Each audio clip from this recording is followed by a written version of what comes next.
So I think it's perfect timing to get officially started. So welcome, everybody. We're excited to have you today in class today. And the National Constitution Center does these classes every Friday. If you're new to the class, awesome to have you.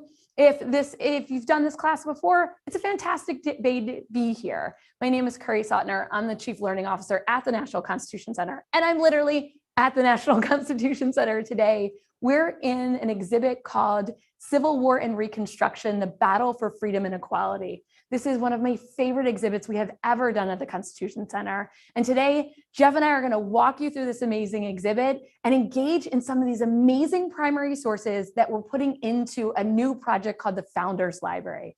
So without further ado, I'm going to turn it over to Jeff for a minute to tell us a little bit of the Founders Library, and then we'll dive in to the topic of the week, which is slavery in America from the Declaration to the Reconstruction time period. So Jeff, we want to say hello to everybody and dive into the Founders Library project. Wonderful. Hi, Kerry, and hello, everyone. It's so great to be with you in the exhibit. Kerry's there in reality, and I'm here virtually. And Victoria Williams asked, what's my favorite part of the exhibit? And it's like amendments. We're really not allowed to have favorites, but among my favorite parts are the case that Kerry is standing in front of. It has this amazing ballot box, the first time that votes were ever cast by African Americans in Virginia. Actually, it does. I thought she was standing in front of a different case. So the case, that case, although it's very meaningful. We will go there though, I promise. I'll describe the ballot box case, and then I'll tell you about some of the stuff in that case too. The ballot box is it was a cereal box, and you can see that on the back. And it's covered in green felt, sort of simple paper.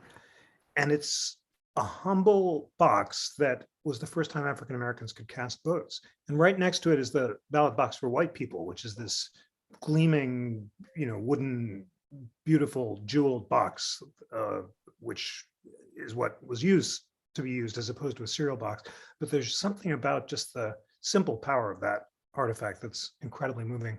This case has some extremely important artifacts, including shackles for enslaved people, as well as musical instruments that were played by enslaved people. And right next to it, in the kind of just to the right, is Dred Scott's freedom petition, the petition that he sent to the Supreme Court asking for the court to hear his case. And sometimes we have the original and sometimes there's a reproduction, but it is signed with an X. He was not allowed to learn to read or write. It was illegal to teach enslaved people to read or write. So he signed it with an X, but it's actually the petition that was sent. Ooh, I find it moving every time I see it, to the Supreme Court that led to the infamous decision in the Scott case. And then if we pull back, I don't know, Kerry, we didn't rehearse tech for this, so I don't know how much panning you can do, but we have quotations. Oh, we will pan all you want. So Dave, we're going to pull back to the larger shot right here.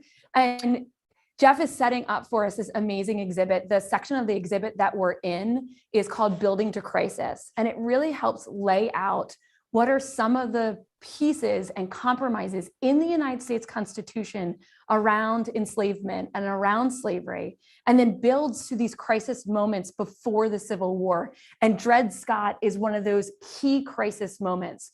So Jeff, do you want to kind of engage in kind of what are the three compromises in the United States Constitution? And that will bring us to our freedom fighters and our freedom seekers, Dred Scott, and it's Women's History Month, really diving into the story of Harriet Scott and this understanding that she is fighting for freedom, not just for herself, but her daughters as well. Because different than any other time in slavery in the world, United States from the colonies in around the 1660s puts slavery as a hereditary law into the books and says that slavery is passed down from mother to child.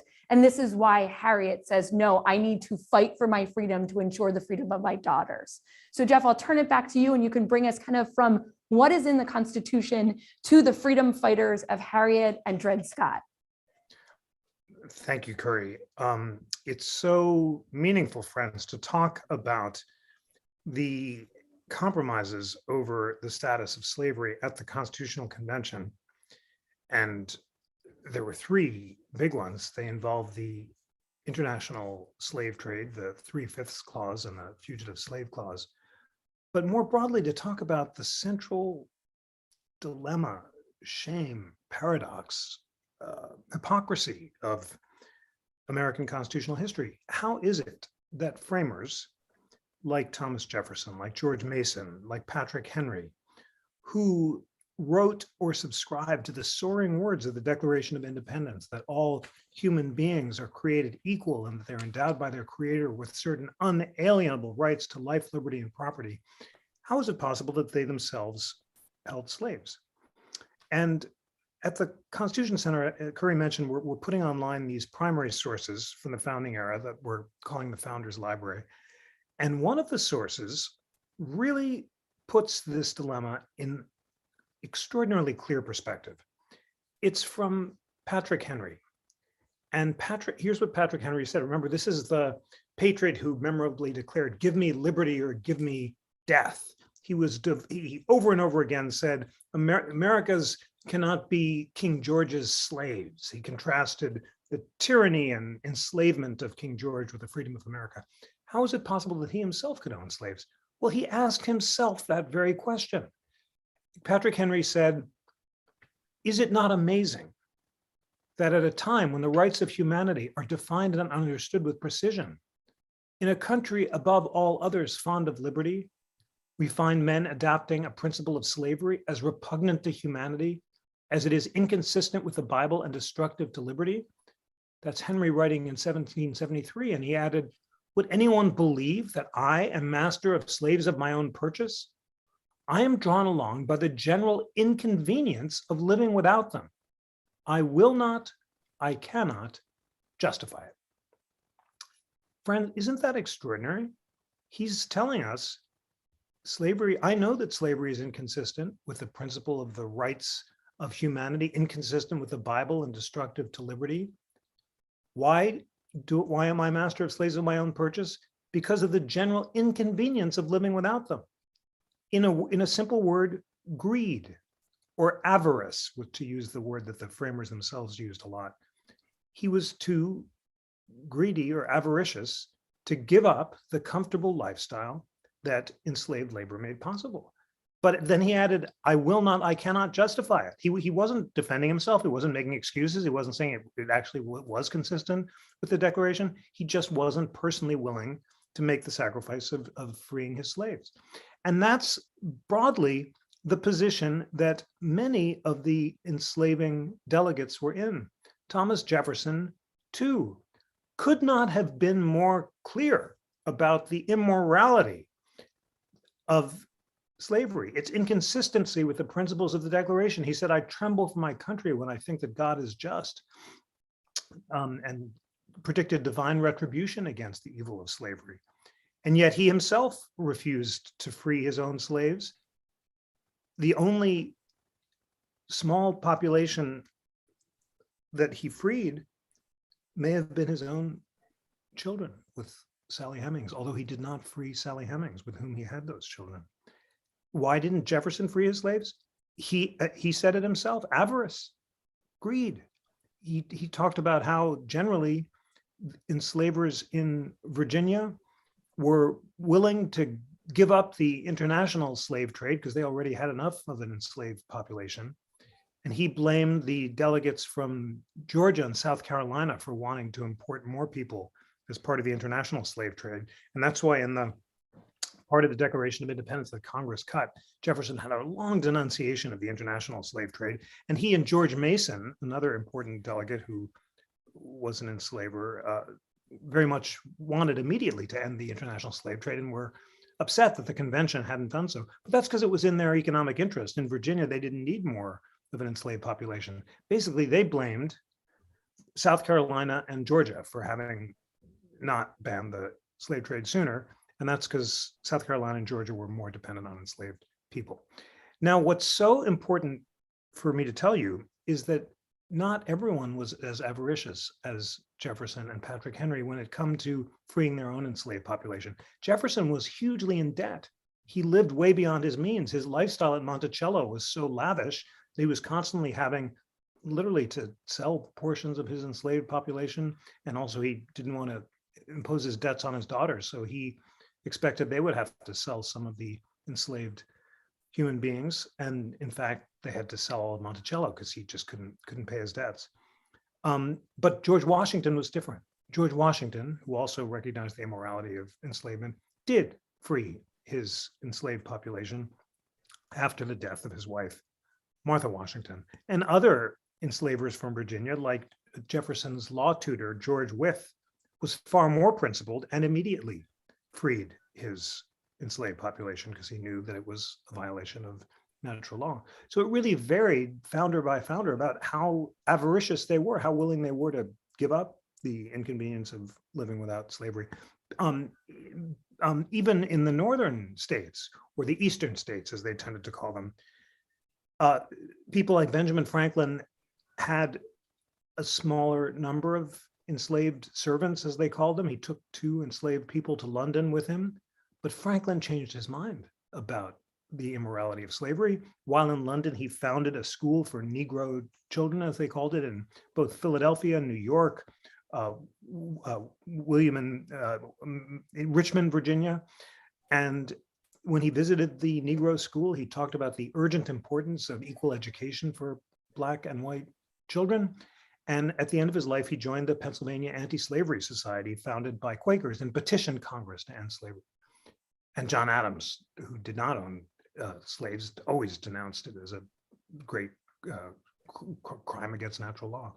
So I hope this will give you a sense of a sort of the reality that for all of these founders, there was no the ones who actually drafted the Declaration: Washington, Jefferson, Adams, Franklin. Washington didn't draft; the other 3 were on the committee that drafted it. All of them were unequivocal about the immorality of slavery. They all said it was inconsistent with the principles of the Declaration. They just varied individual by individual based on how willing they themselves were to live without the convenience of being served by enslaved people, and also how indebted they were and how frugal they were. It's really a remarkable sort of testament to the truth of the classical wisdom that they lived by. They grew up as school kids constantly reading it was important to be virtuous, and one of the virtues was frugality, and the main vices to avoid were avarice and ambition. These were the 2 vices that tended to ruin men and empires, and yet they themselves, as Patrick Henry said so explicitly, in some cases were not frugal and were so avaricious that they were willing to violate their most deeply felt principles because of the inconvenience of living without an enslaved population. All right, Kerry, let me stop there and ask you, what do we think of all that, and how does that fit into our exhibit? I think that is unbelievably helpful to give kind of that context. I also, Jeff, and we talk about this all the time at the Constitution Center. We look to the primary sources. So we're looking to these sources and looking to the words of the people themselves to understand that moment. And it's so unbelievably important. And that brings us to another great person and another great moment. So it's 1852. And who I'm talking about right now is Frederick Douglass. And Frederick Douglass calling people on that point that Jeff just made and saying, what to the slave is your 4th of July? And it's so unbelievable because when he gives this speech, he's giving it to an abolitionist group. He's giving it to a group of supporters. And what he's saying to them, you have to do more. You have to say this is wrong. You are the ones that are supposed to be on our side for freedom and for equality and for natural rights. You have to step up. So what we highlight here in the exhibit is the power of the pen and the inkwell used by Frederick Douglass in the 1800s, and the power of unbelievable storytelling that we see from Harriet Beecher Stowe in telling the narrative about the enslaved people and bringing to reality the violence and the cruelty of enslavement over time. So Jeff, I know that that speech is also one of the amazing primary sources that's going to be in the Founders Library, but I thought I'd give you a minute to kind of pull that out. And then we're going to jump from there in a moment to talk about Lincoln and the Emancipation Proclamation and how the beginning of the war, building their crisis, and then in crisis with the war, and then we'll dive into the 13th, 14th, and 15th Amendment. So Jeff, what to the slave is the 4th of July? It's so meaningful to put it in the Founders Library, as you say, Kerry, because it became one of Douglas's most famous speeches. He's criticizing the chasm between America's founding principles and the institution of slavery. So let's just walk through a couple highlights. Douglas begins by asking his audience to put themselves in his shoes as a formerly enslaved person. What to the American slave is your 4th of July, he asked. I answer, the day that reveals to him, more than all other days in the year, the gross injustice and cruelty to which he is the constant victim. The Declaration of Independence had said that all men are created equal, but that promise is inconsistent, Douglas says, with the reality of chattel slavery. I will not enlarge further on your national inconsistencies, Douglas said. The existence of slavery in this country brands your republicanism a sham, your humanity a base pretense, and your Christianity a lie. At the same time, Douglas denies, and we note this on the exhibit panel, that the Constitution itself was pro-slavery. He had been a Garrisonian, a follower of Garrison, who believed that the original Constitution was pro-slavery. But when Douglas read James Madison's notes, which were first published in 1840, and saw Madison's declaration that the framers had refused to enshrine into the Constitution what Madison called a property in men, Douglas said when he read those words, it transformed his own conception of himself as a man and as a citizen. And as a result of that, he challenged many of his own abolitionist friends to reject a pro-slavery reading of the Constitution. Here is what Douglas said. Fellow citizens, there's no matter in respect to which the people of the North have allowed themselves to be so ruinously imposed upon as that of the pro-slavery character of the Constitution. In that instrument, the Constitution, I hold, Douglas said, there is neither warrant, license, nor sanction of the hateful thing, but interpreted as it ought to be interpreted, the Constitution is a glorious liberty document. Take the Constitution according to its plain reading, Douglas said, and I defy the presentation of a single pro-slavery clause in it. On the contrary, it would be found to contain principles and purposes entirely hostile to the existence of slavery. Such a powerful speech. Of course, at the time and ever since, there's been a vigorous debate about whether or not the compromises for slavery in the original Constitution that we began by talking about, namely the 3/5 clause, which counts enslaved people as 3/5 of a person for purposes of apportionment, the fugitive slave clause, which empowers Congress to pass a federal law returning enslaved people who are seeking freedom to their masters, and the refusal to end the international slave trade until 1808, whether or not that made the Constitution pro-slavery or whether, as Douglas says in this speech, it authorized Congress and the states to abolish slavery in time. But it's very significant that for Douglas, Madison's note suggested that the Constitution was a glorious liberty document. And the whole point of this exhibit is to show us how with Lincoln, both at Gettysburg and also, I don't know, Kerry, if we can stop at the Independence Hall flag. In 1861, Lincoln stands in front of Independence Hall and says that he's going to resurrect the promise of the Declaration of Independence. He's never had a thought politically that didn't stem from the Declaration. And then Lincoln says, I would rather be assassinated on this spot than abandon the principles of the Declaration. It's extraordinarily dramatic, prophetic moment. And it just reminds us how for Lincoln, all honor to Jefferson, he said, whose glorious principles of liberty had to be resurrected and enshrined in the post-Civil War amendments to the Constitution. that is a perfect segue. And I'm glad I was in this spot. Perfect timing to be in front of the flag. A few artifacts that Jeff was just talking about, you can zoom in and get a little bit closer. First of all, Daniel Bowser is an African-American artist that is asked to paint this portrait of Lincoln. He paints a portrait of Lincoln every single year until 1868. He's just so unbelievably moved by capturing Lincoln, capturing this moment in time. And then the flag that Jeff was just talking about, that Lincoln stops in Philadelphia to raise the flag. It has more stars on the flag than any other flag before, because they were just about to enter a new state into the Union. This is not normal. They don't want to add the star before the state is officially in. But Lincoln wants, with this flag, to walk out in public, to stand out in public, and to show the country that we are a growing nation and we will live up to the ideals. That is what's left of that flag, such a tiny little piece. And I know the story around this is actually one of my favorites.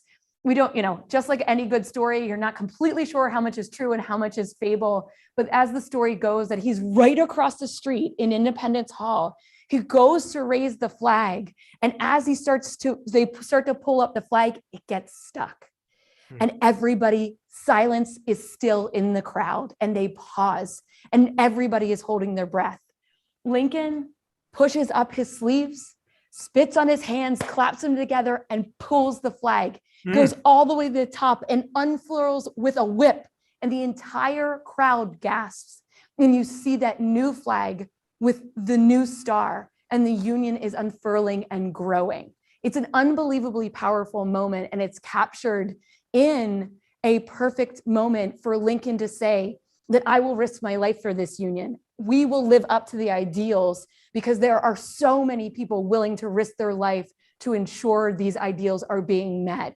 And in a minute, we're going to go to the Emancipation Proclamation that really shows the power of African Americans running away from their enslavement and going to the Union line and saying, I will risk my life for my freedom. I will fight for this Union. I will do what is needed for this Union. And I believe in the Declaration of Independence and that all men are created equal. And we believe in that, and we'll put down our lives for that. The one last story before we leave this section is Dave, I don't know if you can zoom in close on these hands, but when you look at these two hands here, and if you ever come to the museum, I hope you take a good look. So these are casts of Lincoln's hands on the day that he raised this flag. And the first thing you usually notice is there's a stick in the one hand. And you're like, okay, that's weird. Why is he holding like a part of a broomstick? And then if you look really closely, and you can start to guess in the chat, anything that you notice that's different other than the stick between this one hand and the other hand. I'll give you a minute to take some guess. This is my favorite part to do in history, is examine the documents, examine the artifacts, and get really close. One thing that you might notice is that this hand almost looks a little more wrinkly, and this hand looks smoother. His right hand was unbelievably swollen. He wound up shaking over 10,000 hands that day. And every time he shook somebody's hand, he is trying to, again, instill the belief, as Douglass said and as Lincoln said, that the powers and the values of the Declaration of Independence are who we are, and what we need is hope and energy to live up to them. He shook so many hands that his right hand was swollen. And the reason they gave him that stick to hold onto is because it was shaking so badly. And this moment where we're capturing the flag, we're capturing Lincoln's hands, and we're capturing an African-American artist capturing Lincoln in this moment, gives us hope to move forward. Now we need to go to the documents that give us these ideas and bring that strength into power. And this is one of the documents called the Emancipation Proclamation, also in our Founders Library. I'm so proud of the Founders Library, so I apologize to keep talking about it. But Jeff, can you give our students, as they examine and kind of zoom in close to that proclamation, what did the proclamation do, and how did it change kind of this moment in crisis in the Civil War? Wow, well, Kerry, that was an extraordinary story that you told, and it's so meaningful to move from that image of Lincoln raising the flag to Lincoln issuing the Emancipation Proclamation. And what's so striking about the Emancipation Proclamation is what it did and what it didn't do. Lincoln is both a visionary and a careful constitutional lawyer. And he believes that he has the power as commander-in-chief of the armed forces under Article 2 to exercise his military authority to free the enslaved population in territories that are under military control. So parts of the South that have been subdued. But he does not think that he has the power to free the enslaved population both within the Union, and for example, there was slavery in Washington, D.C. Itself. Frederick Douglass had to get a passport as a free person to prove his status when he crossed town from Union Station to Baltimore Station, or in the federal territories. So that's why the 13th Amendment was necessary, because the enslaved population, which we the Emancipation Proclamation, which we rightly celebrate, couldn't free all enslaved people. It took a constitutional amendment to do that. But nevertheless, this is a very sacred copy. It's one of the few copies of the Emancipation Proclamation actually signed by Lincoln. And he signed it because it was sold as part of a fair to raise money for wounded soldiers. And he signed the limited number, and we have one of them, and it's just incredible. This comes in a portion of the gallery that also shows the very important documents that led to the beginning of the war, including the telegram from Virginia saying that it was going to secede. It wasn't clear who was going to secede at the beginning, but Virginia and North Carolina did. Lincoln denied the South's power to secede, citing James Wilson's claim that since we, the people of the United States as a whole, made the Union, you needed the people of the United States as a whole to agree to change it. And that's why he initially fought the war to preserve the Union, because he said that secession was unconstitutional. Now we have moved to the 14th Amendment, and Kerry is standing in front of an important copy that was circulated to the states. And what right in front of her, Kerry, do you want to show the interactive, or is that too complicated? That might be a little bit.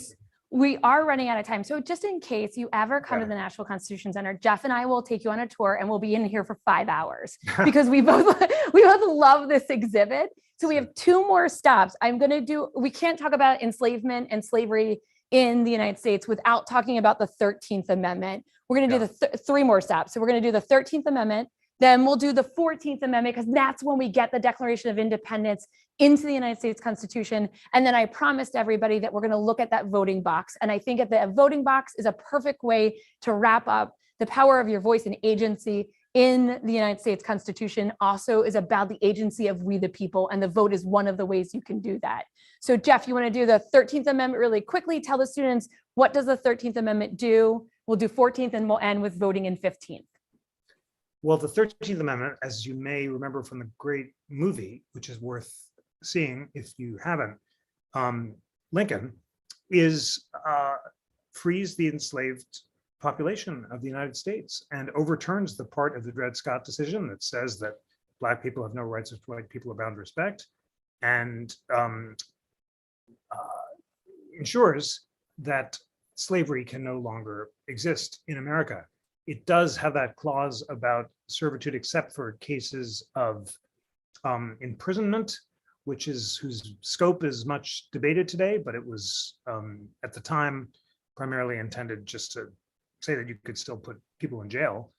But it was a very close call in Congress.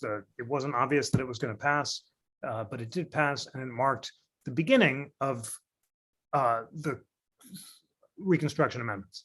But I'll just set up, Kerry, as you walk, why don't you guys start walking over to the 14th Amendment, and I'll describe what happened in between the 13th and the 14th. After the 13th Amendment was passed, the Southern states respond by passing the so-called Black Codes. And they basically try to reduce African Americans to a status of peonage or servitude by denying Black people the right to sue and be sued, to make contracts, to inherit property. Those are copies of the Black Codes that you see behind you.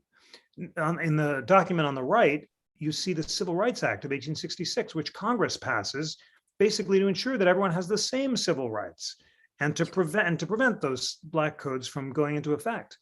President Johnson vetoes the Civil Rights Act. Congress repasses it over his veto, but Congress then is not sure that it has the constitutional authority to pass the Civil Rights Act. So the main purpose of the 14th Amendment is to give Congress the power to guarantee everyone the equal civil rights that are promised by the Civil Rights Act of 1866. And that's why, and now we can pan over to the copies of the 14th Amendment, the first sentence of the 14th Amendment says, all persons born or naturalized in the United States and subject to the jurisdiction thereof are citizens of the United States and of the states wherein they reside. That overturns the Dred Scott decision, the part that says that Black people can't be citizens. And the Supreme Court in the Won Kim Ark case reaffirmed that everyone born in the United States is a birthright citizen, even if Won Kim Ark went to China and came back, but he retained his birthright citizenship. And then we won't run through the whole amendment because you know how excited I get to share all those important clauses with you. But the remaining clauses, the privileges or immunities clause, the equal protection clause, and the due process clause, all guarantee to all human beings in the United States equal protection of the law and due process of law. And they also guarantee to citizens in particular the privileges or immunities of citizenship, which included most of the protections of the Bill of Rights. So that's a presentation copy of the 14th Amendment. And when you come to the museum in person, or you can also do this online on the Interactive Constitution, and here's your Jeff work for the weekend. If you want to just learn so much, go to the Interactive Constitution, click on the drafting table, and you can see early drafts of the 13th, 14th, and 15th Amendments that we also have electronically in the museum. And you can see, I'll just give you one example. The original 14th Amendment would have protected voting rights and guaranteed the right to vote, but there wasn't enough support for that. So later drafts took voting rights out, and it took the 15th Amendment to protect voting rights. And that was perfect because Colin had that question too. And it is so much fun. So the drafting table is right beside us, and we'll send it to you in the roundup after class today. And then to also look and see these words in the document behind us. So it's unbelievably powerful to, use the technology to engage in the stories, but also to see the real thing in those real primary sources. One more stop left, and I do apologize. I'm torturing Dave by making him run around this room. So I hope I don't give any of you motion sickness and everybody took their Dramamine. But come over this way. We're going to look at the 15th Amendment that Jeff was just speaking about, and this unbelievable moment before the 15th Amendment when you have interracial democracy working. You have over 10,000 people. And Dave, I'm going to go over here, the office holders first. You have over 10,000 people, African-American men holding office, anywhere from sheriff all the way up to the first African-American senator. These are unbelievable people. These are unbelievable moments, but you see this glorious part of Reconstruction, this amazing part, and it's working. And then we start to see, again, just like the Black Codes, ways that states start to pull back and create enslavement by a different name, create ways to suppress engagement in our democracy, engagement in our Constitution. So Jeff, do you want to talk a little bit about people like Hiram Revels, Robert Smalls, and then right beside us over here, Dave will pan over to, which is the 15th Amendment and the first African-American voting box that we have right here in the exhibit as well. So some powerful moments of history here in the exhibit that you can get closer to with this camera than you can in person. So I hope you're enjoying it. Wow. Well, Kerry, because you and Dave are highlighting that box, let's just pause for a moment and feel its significance.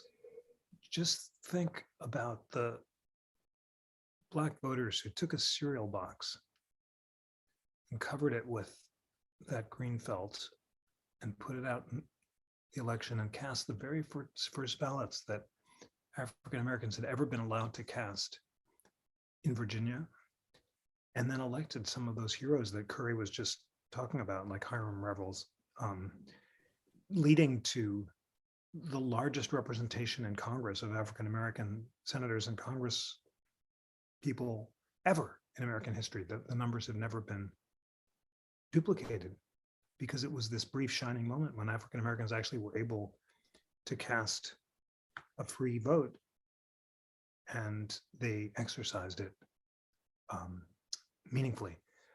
So, Dave, do you want to pan to the fancy voting box? No, that's really meaningful too. Yeah, the poll tax receipt. Yeah, I figured I was sending him one way, you're sending him the other, and he can't hear you, so yeah, he can only hear me. Contrast it. That's the way you would expect a sort of colonial voting box to look like, with people in powdered wigs decorously putting in their ballots into this kind of treasure chest. But all the votes were counted equally, and that green box is even more sacred. The poll tax receipt next to it just is the sad ending to this part of the exhibit, where this promise of Reconstruction was just undermined almost as soon as it got up and running by a series of ruses designed to prevent African Americans from exercising the right to vote, like the poll taxes. A poll tax is not a tax that you pay at the polls, which is what I originally thought. Poll was the word for head, and it's a head tax. It means that every single person who tries to cast a vote has to pay this tax, because Black people often couldn't afford it. It was a great way to disenfranchise them. And then there were literacy tests that Black people, but not white people, had to take to see if you could read really complicated stuff before you could cast a vote, as well as other qualifications for voting. And because of these ruses, like poll taxes and literacy tests, the number of Black people plummeted who were allowed to cast a ballot. And in a really shameful series of decisions, including a case called the Giles case, written by Justice Holmes, the Supreme Court refused to intervene. Holmes basically said, well, you're saying that this is a fraud on the Black population for not being allowed to cast a vote, but we, the court, are powerless to stop it. So if we were to issue a decision, we basically would be party to the fraud. So we're not going to do anything. And that complete declaration of judicial powerlessness meant that the efforts to disenfranchise Black people were successful, and Black people weren't able meaningfully to cast votes until the Voting Rights Act of 1965. And then we end with just both a jarring image and then an image of inspiration. Kerry, do you want to, or Dave, can we see the Klan robe, which is just so shocking?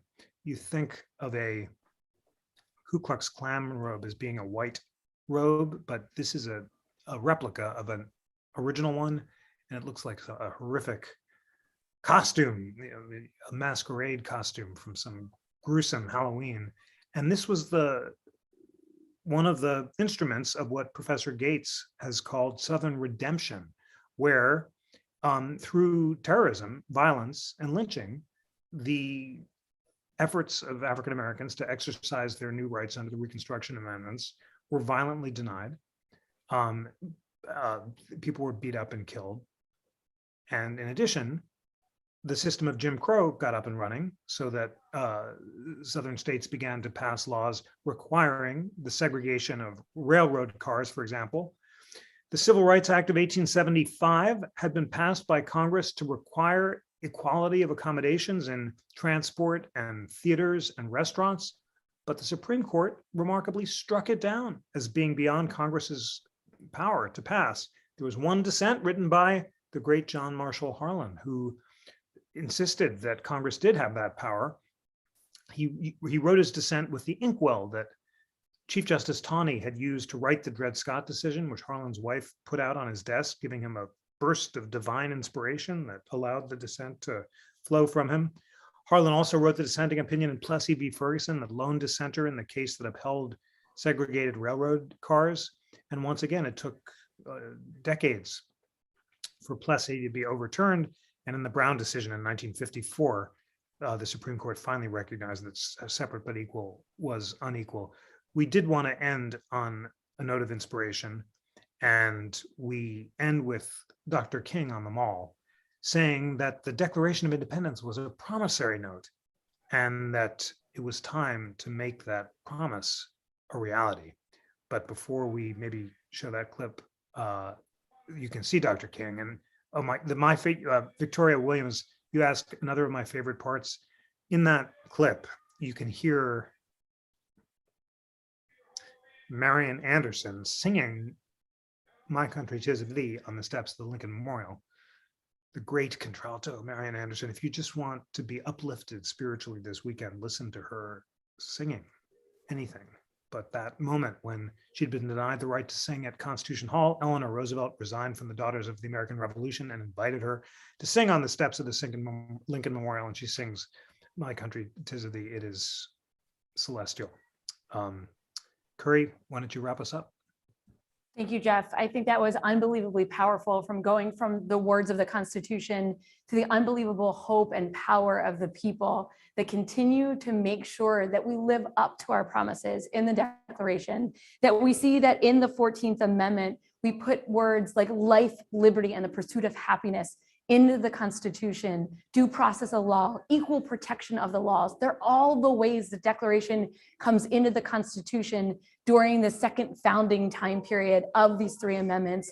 And then look at the powerful people, and here's the minstrel you were talking about, Jeff, that give us who we are as Americans: hope, agency, and perseverance, even in times when you may never see it in your generation, but you're doing that because that's what is right to do.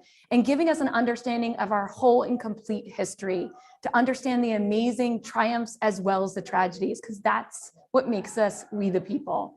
Thank you so much, Jeff, for walking us through this exhibit, for teasing out the Founders Library and getting us closer to it. And thank you, Madison, Dave, and Kevin, for supporting our class today. And we'll send you out a whole bunch of Jeff work for today's class. And please, if you're ever in Philadelphia, we'd love to see you. And we're not kidding. We'll totally give you a 3-hour tour of this exhibit, because it is a fantastically moving exhibit. Thank you, Jeff. Thank you, students. And Jeff, back to you to wrap up.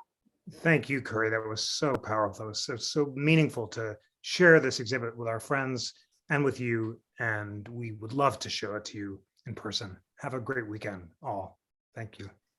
Thank you, everybody. And just so you know, if you want to dive into the 19th Amendment and the reaction and women and the power for the vote, that's the next exhibit. So when you come here, you'll be able to do 13th, 14th, 15th, and 19th. So looking at equality in multiple lenses. Thank you, everyone. Thanks, Jeff.